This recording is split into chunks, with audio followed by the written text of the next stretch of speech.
Boat IPO में पैसा लगाना है या नहीं, इस वीडियो के बाद आपको समझ जाएगा। सबसे पहले ये ऑडिटर्स रिव्यू है, जहाँ वो बोलते हैं जो उनके बैंक स्टेटमेंट्स फाइल्ड है या कोई भी एंटिटी के पास जो स्टेटमेंट्स फाइल्ड है वो उनके इंटरनल बुक्स ऑफ अकाउंट्स के साथ मैच नहीं करते। 197 का ब्रीच है, मतलब directors remuneration is not in lines with section 197 of companies act. जो शॉर्ट टर्म फंड्स है वो लॉन्ग टर्म पर्पसेस के लिए यूज हो रहे हैं। आईपीओ के कुछ दिन पहले ही सीईओ और सीएमओ जो है अमन गुप्ता और समीर मेहता, उन्होंने अचानक डिमोट कर दिया है खुद को टू नॉन ऑपरेशनल डायरेक्टर्स, और जो वो 2.5 करोड़ का सैलरी ले रहे थे अब वो 0 पे कर दिया है।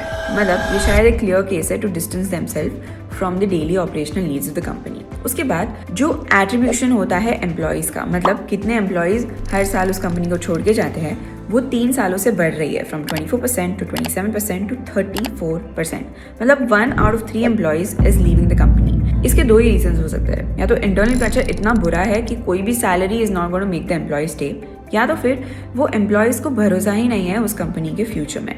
और तीसरी चीज़, जो मेक इन इंडिया चलाते रहते हैं, तो इस कंपनी का जो ब्रेन होता है, जहाँ पे टेक या मार्जिन ये सब जब डिसाइड होता है, ये एक्चुअली ओन है एक सिंगापुर कंपनी के through, which is actually a very big question कि सेबी क्या करती हैं जब कंपनीज फाइल करती हैं IPO. What does SEBI do?